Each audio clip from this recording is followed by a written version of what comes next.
Good morning, my name is Staria Wallace, candidate number 1481. My topic is on how we can reduce gun violence.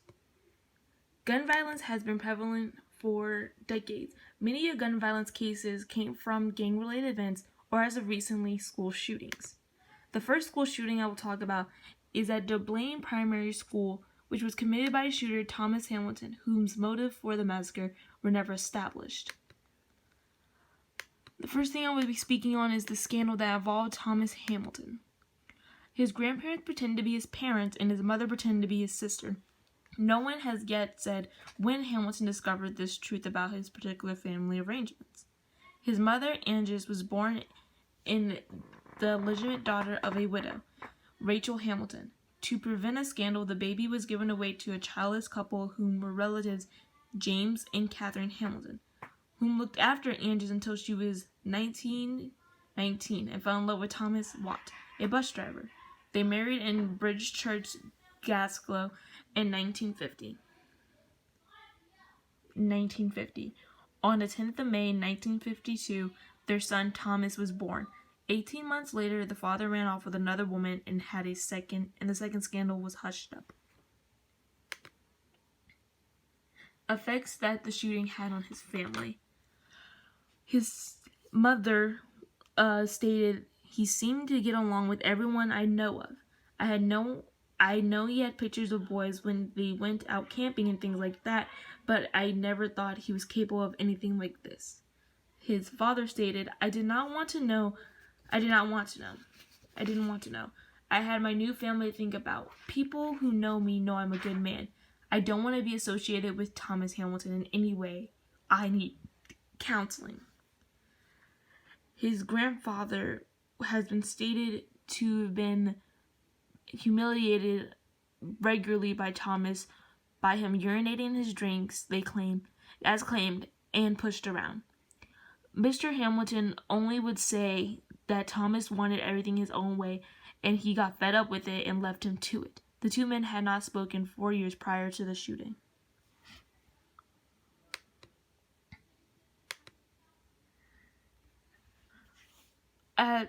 Before the shooting, Thomas sent off 14 8-page letters and circulars date from March 1992 to a few days before the killing. They were addressed to Dublin parents, the Queen, council officials, and Michael IV, the Secretary of State for Scotland. They were all written in words of David Vass, Assistant Scout Commissioner for Stirling, utterly bewildering. Dublin Primary School, March 13th, 1996. As a result of March 13th, 1996, Thomas Hamilton was first reported setting off shots in the playground of Dublin Primary School, where then he took out 2 of the 25 staff and continued past the dining room of the school into the gymnasium. This is where he shot and killed 15 students and 45-year-old Gwen Mayer. Another child died at the hospital. These were the 16 children who died, and 45-year-old Gwen Mayer. A social impact of this event was the Snowdropper Petition, which was a national movement calling for the banning of handguns. One of their main reasons being that Hamilton used handguns to commit the mass shooting, firearms which were perfectly legal and licensed in the UK. Paul Emmons, who was involved in an underworld cottage industry built up around converting antique and obsolete guns into deadly usable weapons, bespoke manufacture of ammunition to fit them as well.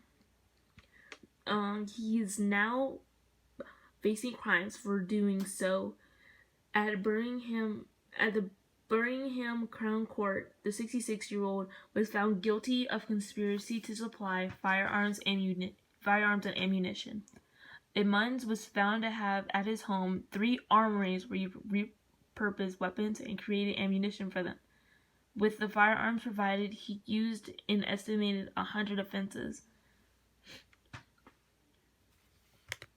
Next will be the Stoneman Douglas High School shooting. Nikolas Cruz before the shooting. Nikolas Cruz before the shooting stayed with Roxanne Deschamps, who was a friend of Linda Cruz, the mother of Nikolas Cruz. She described making a deathbed promise to Linda to take care of her 2 sons, Nicholas and Zachary, after she died. But after she passed, Nicholas's fascination with firearms became an issue for Deschamps and her 2 sons, Rocket and Tyler, Rocket 22, and Tyler, who was 5. She said that Linda told her that Nicholas once held a rifle to her head. So Deschamps told Cruz. She told Cruz when he moved in with her that he had to store his firearms someplace else. Nikolas Cruz lived with her less than a month. At first, he was on his best behavior, said by Deschamps. But that didn't last. She called 911 on 3 separate occasions. First, it was after her mother found a receipt for a newly purchased rifle and ammunition in Cruz's room. He hadn't yet taken possession of the gun because he was on the waiting period.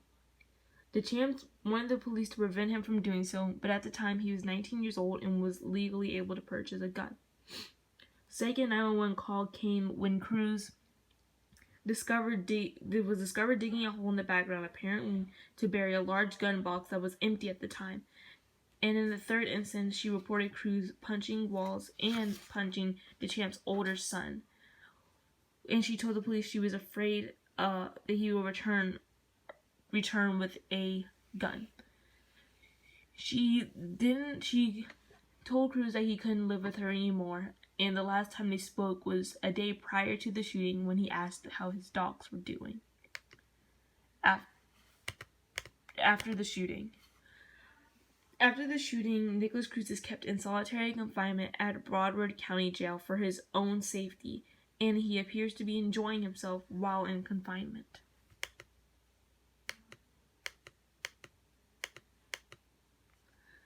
Around 2:30 p.m., February 14th, 2018, just before class dismissal, the firearm went off and the shooting began. A law enforcement official told CBS News it was believed to suspect pulling the firearm before the shooting. At least 17 people were killed in the school shooting. At least 14 others were wounded, with 5 individuals sustaining life-threatening injuries. Teenagers and adults among the victims, according to Broward Sheriff Count. There were teenagers and adults among the victims, according to Broward County Sheriff's Office. There were 17 victims, as stated before. The lone suspect was 19-year-old Nikolas Cruz, according to Broward County Sheriff's Office. He was taken into custody an hour after the shooting. Cruz confessed to the shooting, according to the sheriff's report. He had been charged with 17 counts of premeditated murder. He is currently on suicide watch, according to the Broward County Sheriff Assistant Public Defender Gordon Beeks. Cruz is a former